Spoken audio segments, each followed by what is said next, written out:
So welcome student, हम पढ़ रहे हैं क्लास 11 का ट्रिग्नोमेट्रिक फंक्शन, जिसपे हम क्या इंट्रोडक्शन पढ़ चुके हैं। क्या कि रेडियन को कैसे डिग्री में करेंगे और डिग्री को कैसे रेडियन में कन्वर्ट करेंगे। तो अब हम अपने टॉपिक को क्या हल्का सा आगे बढ़ाते हैं, यानी कि मेन टॉपिक पे आते हैं, दैट इज ट्रिग्नोमेट्रिक फंक्शन। तो बच्चों ट्रिग्नोमेट्री तो आप अपने जूनियर क्लास में ऑलरेडी पढ़ चुके हो, ठीक है। तो ट्रिग्नोमेट्री क्या होती थी आपकी, comprises of 3 words. Trigonometric, try word पढ़ते ही आपके दिमाग में क्या आती हैं, 2 बातें, कि हम क्या पढ़ने वाले हैं, 3 एंगल के बारे में, 3 साइड के बारे में। बेसिकली बच्चों हम दोनों के बारे में पढ़ते हैं, और मैट्रिक मतलब होता है यहाँ पे मेजरमेंट, है ना। देखो क्लास 10 में आपने क्या पढ़ा था कि भाई राइट एंगल ट्रायंगल था आपका, ठीक है, ये 90 डिग्री, लेट ABC, ठीक है, और यहाँ पे आपका कोई एंगल थीटा होता था, ये थीटा या फिर ये थीटा, और थीटा के सामने वाला क्या होता था भाई, परपेंडिकुलर, ठीक है, ये बेस और ये हाइपोटेन्यूज। हाइपोटेन्यूज नहीं बदलती थी। अगर एंगल आपका यहाँ चले जाता, थीटा अगर ये होता, तो फिर ये वाला परपेंडिकुलर हो जाता आपका, ये बेस और हाइपोटेन्यूज तो हाइपोटेन्यूज।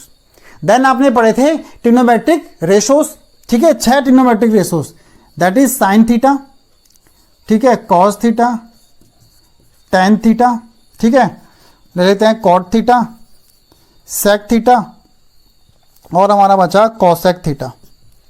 और यहाँ पे क्या थे आपके ratio, that is perpendicular upon hypotenuse. और किससे निकालते थे आप, ये निकालते थे आप पंडित बद्री प्रसाद हर बोले, है ना। इसका एक और भी होता है जो हम इंडियंस को अच्छे से याद रहता है, ठीक है, वो पर्सनली पूछना वो बताऊंगा। तो यहाँ पे आपके यूट्यूब के लिए केवल पंडित बद्री प्रसाद हर बोले, ठीक है। तो कॉस थीटा क्या होता है, B upon H। Tan theta क्या था, P upon B। Cot theta क्या है, टेन का उल्टा, तो B upon P। Then sec cos का उल्टा, H अपॉन B, और कॉसेक साइन का उल्टा, H अपॉन P, ठीक है। ये था आपका ट्रिग्नोमेट्रिक रेशोस। तो ये आपके ये साइड्स के रेशो थे, तो इसलिए हम साइड भी पढ़ते हैं आपके।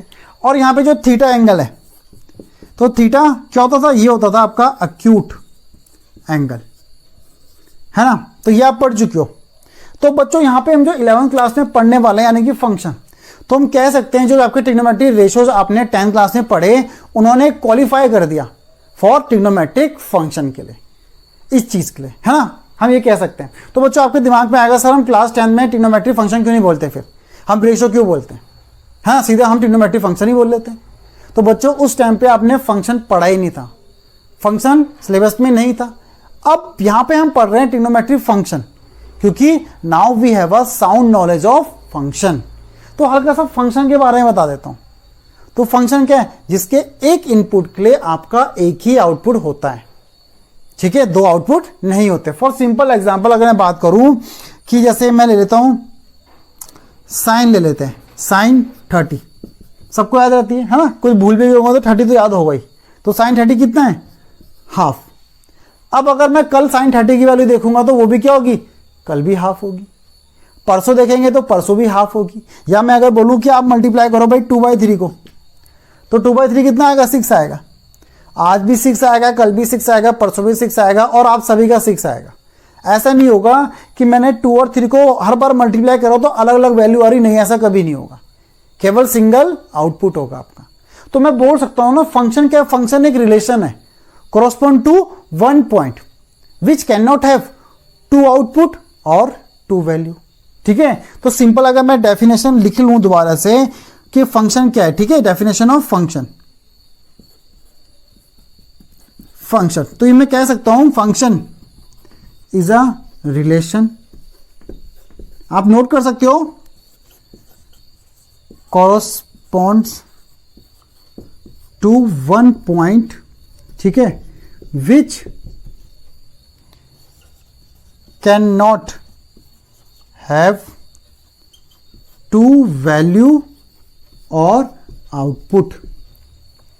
क्लियर है, ठीक है। देखो सिंपल प्रैक्टिकल लाइफ का एग्जांपल देता हूं। कोरोना चल रहा है ना, हेल्थ का ध्यान रखना है, चलो जूस पीते हैं, ठीक है, आ जाओ जूस पीते हैं। तो मैं क्या करूंगा, मौसमी लेके आया, मौस से वो जूसर में डाला और जूस निकाला, तो किसका निकलेगा, मेरा नहीं, मौसमी का निकलेगा, है ना, जाहिर सी बात है। अब मैं अगर दूसरी मौसमी डालूंगा तो बच्चों दोबारा किसका निकलेगा, मौसमी का ही जूस निकलेगा। ऐसा नहीं होगा कि अब आम का निकल गया। तो जितनी बार आप सेम वैल्यू डालोगे फंक्शन की उतनी बार सेम आउटपुट आएगा, यानी कि आउटपुट बार बार नहीं बदलेगा। मैं कितनी बार यानी कि सेम इनपुट डालता रहूं तो सेम आउटपुट आपका आता रहेगा। ठीक है, देखो फंक्शन हम किसको कहते हैं। फॉर एग्जांपल आप लोग फंक्शन के बारे में पढ़ चुके हो, फिर भी मैं आपका हल्का सा रिवाइज करा रहा हूं इसको। 2 4 5, तो यानी कि मान लो ये इसकी वैल्यू, ठीक है, ये इसकी वैल्यू और ये इसकी वैल्यू। ठीक है, चलो इसकी वैल्यू की जगह, ठीक है, ये इसकी वैल्यू, ठीक है, और साथ में ले लेते हैं कि 3 की वैल्यू ये भी है, तो इसको हम फंक्शन कहेंगे? नहीं, it is not a function, ये फंक्शन नहीं होगा, है ना। फंक्शन के क्या भाई, दो आउटपुट नहीं हो सकते, दो आउटपुट नहीं हो सकते। यानी कि अगर मैं ऐसा ले लूं भाई 1 2 3 4 5 6, तो ये, ठीक है, इस तरीके से, और ये, तो इसको हम फंक्शन बोलेंगे। भाई दो इनपुट के एक आउटपुट हो सकता है, लेकिन एक इनपुट के दो आउटपुट नहीं हो सकते। So this is a function, this is not a function. तो फंक्शन की अब आपको साउंड नॉलेज है, इसलिए हम कह सकते हैं ट्रिग्नोमेट्रिक रेशियोज ने क्या है, ट्रिग्नोमेट्रिक फंक्शन के लिए क्वालिफाई कर लिया। तो यानी कि हर ट्रिग्नोमेट्रिक रेशियोज की, ठीक है, पर्टिकुलर वैल्यू पे पर्टिकुलर, ठीक है, पर्टिकुलर एंगल पे पर्टिकुलर वैल्यू होगी। ठीक है, तो होप सो इतना क्लियर हो, फटाफट से आप नोट कर सकते हो। हम पढ़ रहे हैं ट्रिग्नोमेट्रिक फंक्शन, तो trigonometric function for any angle. ठीक है, क्लास 10 में हमने क्या पढ़ा था, केवल अक्यूट एंगल के लिए। तो देखो फॉर एक्स अगर मैं बात करूं कि फंक्शन एफ एक्स, ठीक है, इक्वल टू साइन एक्स, तो यानी कि एक्स की वो सारी वैल्यूज, ऑल वैल्यूज, ठीक है, for which function is defined. ठीक है, तो एक्स की वो सारी वैल्यू जहां पे फंक्शन डिफाइन होगा उसको हम क्या बोल देंगे, डोमेन। और ये भी आप जानते हो, यानी कि मैं अगर सिंपल बोलूं डोमेन क्या हो जाएगा आपका, दैट इज परमिसिबल इनपुट, यानी कि वो सारी इनपुट वैल्यूज जहां पे फंक्शन, ठीक है, जहां पे फंक्शन आपका डिफाइंड है, यहां हम बोल सकते हैं वो इनपुट वैल्यू जो अलाउड है ना। जूस पे आप लकड़ी थोड़ी डाल दोगे, जूस पे आप यानी कि फ्रूट ही डालोगे, है ना। तो यानी कि फ्रूट अलाउड है ताकि हम उसका जूस निकाल सकें। ठीक है, वैसी तो डोमेन यानी कि वो परमिसिबल इनपुट जहां पे आपकी फंक्शन की वैल्यू डिफाइन है। ठीक है, और रेंज हो जाएगा हमारा सिंपल परमिसिबल, ठीक है, आउटपुट, जहां पे हमारे फंक्शन की वैल्यू डिफाइन है आपकी। ठीक है, वो सारी वैल्यूज आपकी हो जाएंगी रेंज आपकी। ठीक है, तो हम आगे सब कुछ पढ़ने वाले हैं, इसका ग्राफ, ठीक है, डोमेन, रेंज, हर ट्रिग्नोमेट्रिक फंक्शन की इंडिविजुअली। ठीक है, तो उससे पहले हम जान लेते हैं भाई हम कैसे किसी भी एंगल की वैल्यू कैसे निकालेंगे, यानी अलाइड एंगल्स की, यानी कि लार्ज एंगल्स की वैल्यूज। तो उसके लिए हमें कुछ टूल्स कलेक्ट करने पड़ेंगे। ठीक है, देखो जो आपके जूनियर क्लास में, क्लास 10th में आपका जो यानी कि ट्रिग्नोमेट्रिक टेबल आपने पढ़ा था, कौन कौन सा, 0 डिग्री, ठीक है, 30 degree, 45 degree, 60 degree and then 90 degree. ठीक है, आपने अक्यूट एंगल्स के लिए पढ़े थे। अब आपको वही टेबल थोड़ी सी एक्सटेंड करनी है। ठीक है, यानी कि हमें 180, यानी कि हम पाई की बात करेंगे रेडियन में। ठीक है, पाई, देन 3π/2 एंड आपका 2π। ध्यान रखना, देखो तो 2π मैंने आपको बताया भी था भाई, 0 डिग्री और 2π एक ही लाइन पे लाई करेगा। ठीक है, हमने करा था ना कौन सा, यूनिट सर्कल, तो 0 डिग्री भी आपका यहीं पे है, ठीक है, और 2π भी यहीं पे लाई करेगा। अभी डिस्कस करेंगे अच्छे से इसको। ठीक है, तो फटाफट से देखते हैं आगे, ध्यान से देखो। ठीक है, यूनिट सर्कल कंसीडर करते हैं। ठीक है, यूनिट सर्कल बहुत इंपॉर्टेंट है। तो ये आपका एक यूनिट सर्कल है।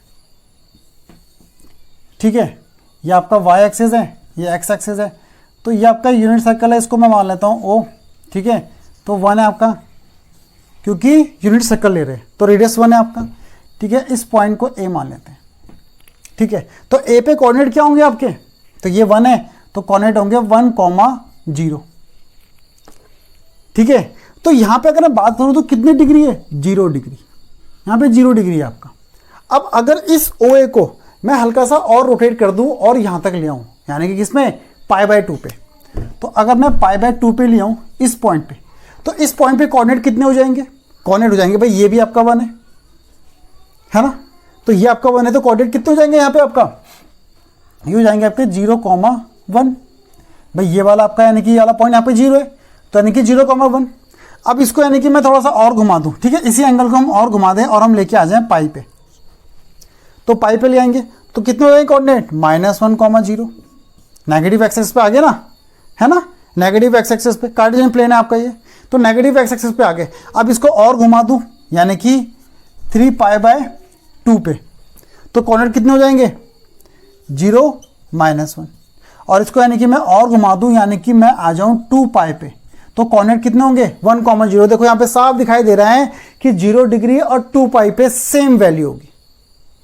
क्लियर है, ठीक है। इस यूनिट सर्कल के माध्यम से, ठीक है, इस यूनिट सर्कल की हेल्प से मैं आपको बताना चाहता हूं कि किस तरीके से आपकी जो ट्रिग्नोमेट्रिक टेबल जो आपने पढ़ी थी, कौन सी भाई, 0 डिग्री, ठीक है, π/6, π/4, π/3, π/2, ठीक है, ये आपने पढ़ी थी, ठीक है, π/6, π/4, π/3, 2, तो ये आप पढ़ चुके थे आपका 90 तक एक्यूट एंगल के लिए। अब आपकी यानी कि ये जो आपकी, ठीक है, टेबल है, इसको थोड़ा सा एक्सटेंड कर देंगे, यानी कहाँ पे आ जाएंगे हम, पाई पे, ठीक है, 3π/2 पे, और 2π पे आऊंगा तो देखो 2π 0 डिग्री पे ही है ना, तो यानी कि 0 डिग्री और 2π की वैल्यू सेम होगी आपकी। क्लियर है, ठीक है। तो आपको भाई साइन थीटा, कॉस थीटा, इन सब की वैल्यू पता है, तो अब आपको पाई की वैल्यू पता चल गई ना कि पाई पे क्या होगी, ठीक है, 3π/2 पे कितनी होगी, और 2π पे तो सेम रहेगी जितनी 0 पे थी आपकी, ठीक है। अब आपको यहाँ पे मुझे क्या बताना है, ठीक है, मुझे आपको काम की बात बतानी है। अच्छा ये ध्यान रखना, जो आपकी ये टेबल थी आपकी जो 10th क्लास की, वो आपको अच्छे से याद होनी चाहिए, ठीक है। जो एक्सटेंड करेंगे वो मैं आपको बताता हूँ, ठीक है। अब देखो, अगर यहाँ पे आपका ये रेडियस थोड़ा सा आगे बढ़ जाए और यहाँ पे पहुँच जाए, ठीक है, इस पॉइंट पे कोई नाम देते हैं इसका, P दे देते हैं, चलो, ठीक है। तो यहाँ पे जो कोऑर्डिनेट होंगे, यहाँ पे जो कोऑर्डिनेट होंगे वो होंगे आपके cos x, ये आपका कुछ x एंगल बना रहा है, x, ठीक है, x एंगल आपका, और ये हो जाएगा आपका sin x, ये कोऑर्डिनेट होंगे आपके, ठीक है। और फिर यही आपका थोड़ा सा आगे बढ़ा तो ये आपका π/2 पे पहुंचा, फिर थोड़ा सा और आगे बढ़ा तो पाई पे पहुंचा, ठीक है। फिर यही आपका, ठीक है, हमने और आगे बढ़ाया, इसी को एक्सटेंड करा तो 3π/2 पे पहुंचा, और फिर हमने और अगर आगे बढ़ा दिया इसको तो कितने पहुंच गया, 2π पे। तो आपको ध्यान रखना है, देखो भाई, अगर हम यहाँ पे देखें 1, 0, तो 1, 0 मैंने क्या लिखा है, कोऑर्डिनेट कैसे होंगे, cos x sin x, यानी कि जो x एक्सिस है आपकी, ठीक है, x एक्सिस किस पे लाई कर रही है, cos x पे। देखो cos 0 की वैल्यू कितनी होती है, 1 होती है, और साइन 0 की वैल्यू क्या होती है, 0 होती है ना। देखो भाई आपको पता है ना भाई, cos 0 की वैल्यू क्या होती है, 1 होती है, और साइन 0 की वैल्यू क्या होती है, 0 होती है। तो यहां से इस यूनिट सर्कल से हम बता सकते हैं कि जो cos x है आपका, ठीक है, यानी कि जो cos है आपका, जो cos x है वो कहां लाई कर रहा है, लाई एट, ठीक है, x एक्सिस, तो आपका x एक्सिस पे लाई कर रहा है।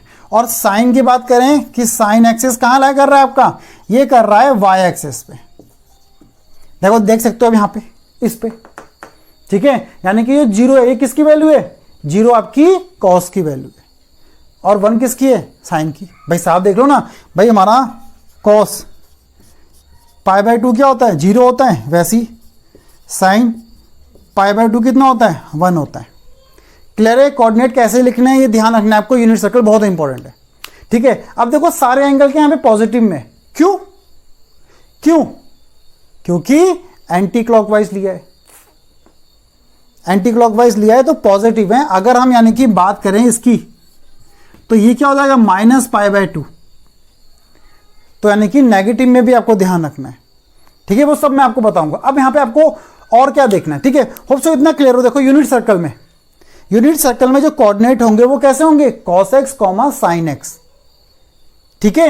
यहां पे से आप देख सकते हो 0 डिग्री पे cos x की वैल्यू क्या होती है, नहीं, cos 0 पे क्या होगी 1, और sin 0 पे sin की वैल्यू 0 होती है, ठीक है। तो वैसे अब अपने जो अपनी ट्रिग्नोमेट्रिक टेबल 10 तक थी, वो 90 तक थी ना, π/2 तक, अब उसे एक्सटेंड कर दो तो पाई पे वैल्यू क्या आ जाएगी, cos पाई की वैल्यू यानी cos 180 कितना है, -1, sin 180 कितना है, 0, ठीक है। तो cos 3π/2 यानी कि 270 है ये, तो cos 3π/2 कितना है आपका, 0, साइन 3π/2 कितना है -1। वैसे ही कॉस 2π कितना है 1 है दोबारा, और साइन 2π कितना है 0। अब यहां से आप ध्यान से देखो कि साइन 0 डिग्री पे वैल्यू क्या है 0 है ना। और अगर मैं बात करूं कि यानी कि x की 0 वैल्यू पे 0 है, तो साइन कब कब 0 है भाई, 0 पे 0 है। फिर 0 कब है आपका पाई पे 0 है ना भाई।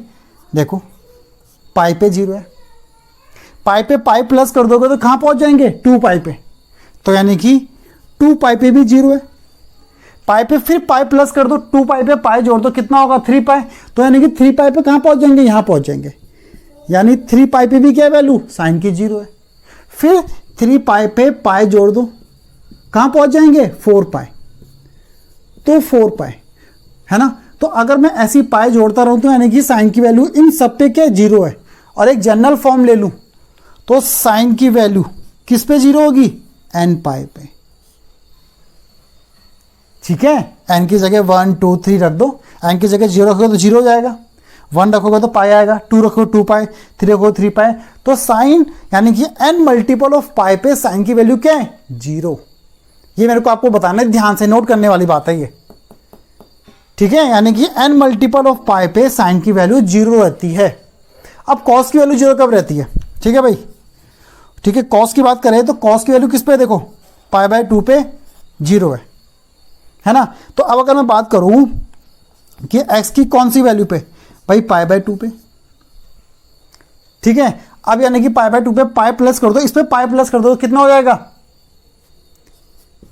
3π/2। ये तो हमें यहां दिखाई दे रहा है, देखो साफ कॉस की वैल्यू यानी कि यहां 0 है, देखो दोनों पे। और किस पे 0 होगी, ठीक है। इस पे क्या करो पाई प्लस कर दो, तो पाई प्लस करोगे तो कितना होगा 5π/2, और प्लस कर दोगे पाई तो ये हो जाएगा आपका 7π/2। तो इसी तरीके से सो ऑन। तो ये क्या आपका ऑड मल्टीपल ऑफ π/2 पे कॉस की वैल्यू 0 होती है, ठीक है। तो मैं आपका लिख लेता हूं, ठीक है, ऊपर पे, ठीक है। तो कॉस यानी कि कॉस आपका कब 0 यानी कि भाई कॉस आपका 0 तब है जब x की वैल्यू क्या है आपकी π/2 है, ठीक है, 3π/2 है, 5π/2 है, 7π/2 है और सो ऑन। तो ये क्या है ऑड मल्टीपल है ना, और ऑड मल्टीपल को कैसे लिखते हैं, यानी कि ये होगा आपका 2n प्लस, ठीक है, 2n प्लस 1 π/2, ठीक है। ऑड मल्टीपल ऑफ π/2 पे कॉस की वैल्यू 0 होती है। ये ध्यान रखना है आपको भाई, ठीक, काम की चीज है, ये भी यूज होगी आपकी क्वेश्चंस में, ठीक है भाई। साइन x की वैल्यू 0 π 2π 3π 4π इन सब में यानी कि n मल्टीपल ऑफ पाई पे साइन की वैल्यू 0 रहती है। और कॉस की बात करें तो कॉस की ऑड मल्टीपल ऑफ π/2 पे कॉस की वैल्यू 0 रहती है। तो ये तब है जब हम क्या एंटी क्लॉकवाइज घुमा रहे हैं, है ना, हम जब एंगल एंटी क्लॉकवाइज ले रहे हैं। अगर हमने क्लॉकवाइज ले लिया, अगर क्लॉकवाइज लिए तो क्या हो जाएगा नेगेटिव हो जाएंगे सारे, है ना, सारे नेगेटिव हो जाएंगे। यानी कि हम कह सकते हैं साइन की वैल्यू 0 कब होगी प्लस माइनस पाई पे, प्लस माइनस 2π पे, प्लस माइनस 3π पे, प्लस माइनस 4π पे। वैसी अगर हमने क्लॉकवाइज लिया है तो कॉस की वैल्यू भी 0 कब होगी plus minus π/2 plus minus 3π/2 plus minus 5π2 plus minus 7π/2, ठीक है, दोनों केस में। यानी कि जब क्लॉकवाइज घुमाएंगे तो एंगल नेगेटिव कंसीडर करेंगे। इतना क्लियर है, ठीक है। So pause the video to note it down, फटाफट से नोट कर लो इसको, बहुत इंपॉर्टेंट है ये आपका। अच्छा अब देख लेते हैं trigonometric ratios of allied angle, ठीक है।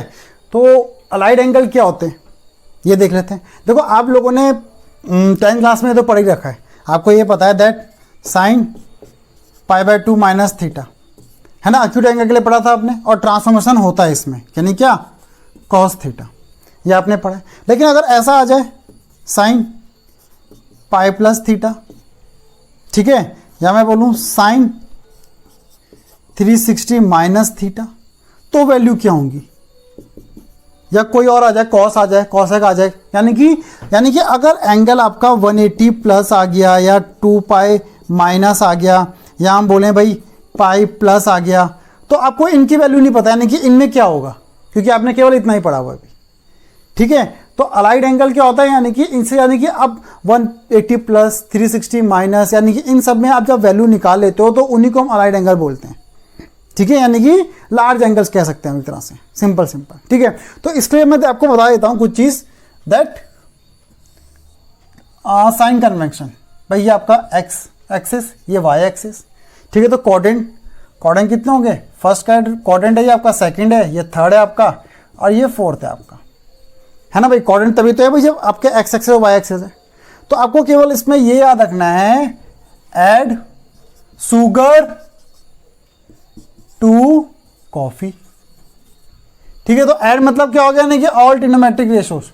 ठीक है, यहाँ पे ऑल ट्रिग्नोमेट्रिक रेशोस पॉजिटिव होंगे। ठीक है भाई, यहाँ पे सारे पॉजिटिव होंगे। शुगर यानी कि साइन, और साइन का इनवर्स यानी कि कॉसेक, ये भी क्या होगा, पॉजिटिव होगा। थर्ड में बात करें 2 है यानी कि टेन, और टेन का इनवर्स कॉट क्या होगा, पॉजिटिव। सी की बात करें तो कॉस, और कॉस का इनवर्स सेक पॉजिटिव होगा। इनके अलावा कोई और ट्रिग्नोमेट्रिक रेशो आया तो उसे ये गोली मार देंगे, यानी कि कम कर देंगे। तो कम कर देंगे इन द सेंस, यानी कि साइन नेगेटिव होगा उनका। भाई फोर्थ क्वाड्रेंट में अगर साइन आया तो साइन नेगेटिव होगा, थर्ड क्वाड्रेंट में अगर कॉस आया तो साइन नेगेटिव होगा। ठीक है, और अपने ही क्वाड्रेंट में आए अगर भाई साइन सेकंड क्वाड्रेंट में आया तो पॉजिटिव लोगे। ठीक है, और उसका इनवर्स भी पॉजिटिव होगा। ठीक है, ये क्लियर है। चलो, तो मैं आपको और आगे बताता हूं कि कैसे ट्रांसफॉर्म होगा और क्या करना है उसके लिए, आपको क्या चीज़ें देखनी है। ठीक है, कुछ चीज़ें ध्यान रखनी है आपको। देखो फिर से क्या लेना है, क्वाड्रेंट ले लेता हूं मैं, तो ये एक्स एक्सिस है, ये वाई एक्सिस है। ठीक है, अब यहाँ पे क्या होता है आपका, भाई ये 0 होता है, 2 पाई होता है, सेम वैल्यू। ठीक है, ये आपका पाई होता है। यहाँ पे बात करें पाई बाय 2, अब ये मत बोलना कि भाई सर आपने इसको वर्टिकल वाले को आपने वाई भी ले लिया, पाई बाय 2 भी लिया, दोनों। भाई पाई बाय 2 तो कैसे है, जब ये आपका एंगल फॉर्म हुआ इतना, जब यानी कि आपका एक्स एक्सिस इतना, यानी कि एक रे आपकी इतनी रोटेट हुई, तो ये पाई बाय 2 है। ठीक है, बाकी तो लाइन पूरी क्या है, वाई एक्सिस है ना। ठीक है, वैसे ही अगर ये और रोटेट करेंगे तो कहाँ पहुँच जाएगी, पाई पे पहुँच जाएगी। और रोटेट कर दोगे तो कहाँ पहुँच जाएगी, 3 पाई बाय 2। और रोटेट कर दोगे तो 2 पाई पे पहुँच जाएगी। तो आपको कंफ्यूज नहीं होना, ये ध्यान रखना है कि ये लाइन तो पूरी क्या है, वाई एक्सिस है, और ये लाइन तो पूरी क्या है, एक्स एक्सिस है। ठीक है, यानी कि अगर मैं एक्स एक्सिस की बात कर रहा हूँ, और आपको पता है दैट साइन 0 पे 0 होता है। ठीक है, यानी कि अगर मैं बात करूँ भाई ये कोई एंगल है आपका, ठीक है, एक्स एंगल है, तो हमें पता है भाई एक्स एंगल पे, ठीक है, साइन 0 कहाँ पर होता है, भाई 0 पे होता है। ठीक है, पाई पे होता है, 2 पाई पे होता है। ठीक है, अभी हम इतना ले रहे हैं 0 से 2 पाई, और 0 से 2 पाई वालों को हम कहते हैं प्रिंसिपल वैल्यू। आगे आप प्रिंसिपल सॉल्यूशन भी पढ़ोगे तो उसमें केवल 0 से 2 पाई के बारे में। ठीक है, तो हम केवल 2 पाई तक ले रहे हैं। ठीक है, तो यानी कि 0 पाई 2 पाई इन सब पे क्या होता है, साइन 0 होता है आपका। तो यानी कि अगर मैं बात कर रहा हूं एक्स एक्सिस, तो इसका मतलब मैं बात कर रहा हूं 0 पाई 2 पाई सब पे। ठीक है, लेकिन अगर मैं पर्टिकुलर एंगल की बात कर दूंगा भाई साइन पाई, तो फिर वो पर्टिकुलर एंगल की बात हो रही है। क्लियर है, कोई कंफ्यूजन नहीं। ठीक है, अगर एक्स एक्सिस बोल दिया तो एक्स एक्सिस पे साइन 0 होता है इन सब पे, तो एक्स एक्सिस मतलब इन सब की बात हो रही है। लेकिन अगर पर्टिकुलर एंगल की बात कर दी कि 2 पाई, तो फिर आपका साइन 2 पाई की बात हो रही है, यानी पर्टिकुलर एंगल पे।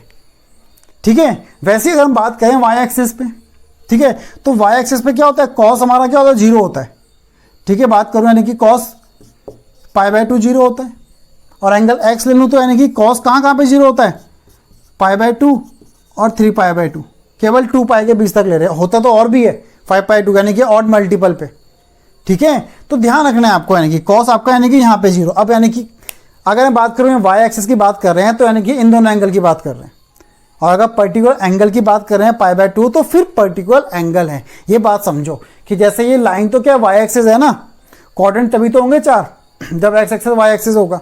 तो लाइन तो वाई एक्सिस है, लेकिन ये आपका रोटेट करा इतना पाई बाय 2, इसलिए यहाँ पे पाई बाय 2 भी है। ये आपका पाई बाय 2 यानी कि एंगल रोटेट करा है। ठीक है, बात समझो, कंफ्यूज नहीं होना। ठीक है, Y axis pi by 2 3 pi by 2 जहाँ पे कॉस 0। ठीक है, तो पाई बाय 2 और वाई मैंने साथ में इसलिए लिखा है भाई, लाइन तो ये वाई एक्सिस ही है, लेकिन एंगल इतना रोटेट हुआ इसलिए पाई बाय 2 है। ठीक है, अब आपको यहां पे ध्यान रखना है कि 0 π/2 पे 0 π और 2 π यहां पे होता है नो ट्रांसफॉर्म, ठीक है, और इसमें π/2 और 3π/2 पे यहां पे होता है ट्रांसफॉर्मेशन। ये आपको ध्यान रखना है, ध्यान से, ठीक है, प्यार से देखेंगे इसको, कंफ्यूज नहीं, ठीक है, आराम से देखेंगे। चलो अब मैं आपको बताता हूँ ट्रांसफॉर्म कौन सा किस में होता है, भूल गए हो क्या पता, ठीक है, देख लो भाई, जो साइन है वो हो जाएगा ट्रांसफॉर्म कॉस में, कॉस साइन में हो जाएगा, ठीक है, टेन हो जाएगा आपका किसमें, कॉट में, और कॉसेक हो जाएगा ट्रांसफॉर्म सेक में। ये ध्यान रखना, ठीक है, कौन किस पे ट्रांसफॉर्म होगा और कब होगा, इन पे ट्रांसफॉर्म होगा, ठीक है, कब नहीं होगा, इन पे नहीं होगा। अभी बात हम केवल 0 2 π पे कर रहे हैं, ठीक है, होने का तो आगे भी होगा, n मल्टीपल ऑफ पाई पढ़ा था ना अभी, ठीक है, n मल्टीपल ऑफ पाई पे ट्रांसफॉर्म नहीं होगा, ठीक है, मैं बता देता हूँ, भूल गया हूँ क्या पता, x इजिकल टू अभी भी पढ़ा है, n मल्टीपल ऑफ पाई पे ट्रांसफॉर्मेशन नहीं होगा। वैसे यहाँ पे क्या है, ऑड मल्टीपल ऑफ π/2 पे ट्रांसफॉर्मेशन होगा, ठीक है, लिख देता हूँ मैं, ऑड मल्टीपल ऑफ π/2, और कैसे था ऑड मल्टीपल, 2n+1 π/2, यानी कि इसमें ट्रांसफॉर्मेशन होगा। अभी केवल हम प्रिंसिपल की बात कर रहे हैं, ठीक है, आगे आप पढ़ोगे प्रिंसिपल सॉल्यूशन जनरल सॉल्यूशन, तो 0 से 2 π के बीच में होता है, इसलिए 2 ही लिखे, ठीक है, इतना समझो। चलो अब ये हो गया, मैं आपको एक दिखा भी देता हूँ, ठीक है, इतना क्लियर है कि ट्रांसफॉर्मेशन कैसे होगा, ठीक है, तो कुछ बातें याद रखनी है आपको। देखो अगर मैं आपको बोलता हूं साइन π/2 माइनस थीटा, तो आपको क्या देखना है, पहली चीज क्वाड्रेंट चेक कर लो फटाफट से, कौन सा क्वाड्रेंट है, ठीक है, क्वाड्रेंट देख लेना आपको। तो साइन π/2 किस में आ रहा, फर्स्ट क्वाड्रेंट पे, यानी साइन क्या हो जाएगा, प्लस का आ जाएगा, क्योंकि सब प्लस होते हैं, पॉजिटिव होते हैं, ठीक है। अच्छा अब आपको क्या देखना है भाई, ये हो गया, आपको चेक करना है सेकंड कि आपको कौन सा एंगल गिवन है, एंगल चेक करना है, ठीक है, यानी कि गिवन ट्रिग्नोमेट्रिक एंगल बोल लो या फंक्शन बोल लो आप, ठीक है, कौन सा आपका गिवन ट्रिग्नोमेट्रिक फंक्शन है, ठीक है, ये आपको चेक करना है। तो यहां पे क्या आपका π/2, और मैंने आपको बताया था π/2 3π/2 पे क्या होगा, ट्रांसफॉर्मेशन होगा, यानी कि ट्रांसफॉर्म होगा, और साइन किस में होगा, कॉस में, ठीक है, कॉस। और जो आपका एंगल यहाँ है ना, बेझिझक यहाँ लिख दो उसको सेम टू सेम, उससे आपको कोई मतलब नहीं कि यहाँ पे कौन सा साइन है, माइनस है प्लस है, कोई कुछ नहीं देखना, सीधा ट्रांसफॉर्म कर दो, यानी कि same angle as it is लिख दो, ठीक है। बस आपको ये देखना कि क्वाड्रेंट देख लो फटाफट से, ठीक है, कौन सा एंगल दे रखा है आपको ट्रिग्नोमेट्रिक फंक्शन का, ठीक है, और ठीक है, हाँ ठीक है, बस ये आपको देखना है कि कौन सा एंगल दे रखा है। अगर आपका π 2 π या 0 है तो ट्रांसफॉर्मेशन नहीं होगा, सीधा सीधा एज इट इज वैसे ही लिख दोगे, ठीक है। होप सो इतना क्लियर हो आपको, ठीक है। तो नेक्स्ट वीडियो में हम आगे का पार्ट कवर करेंगे। Thank you.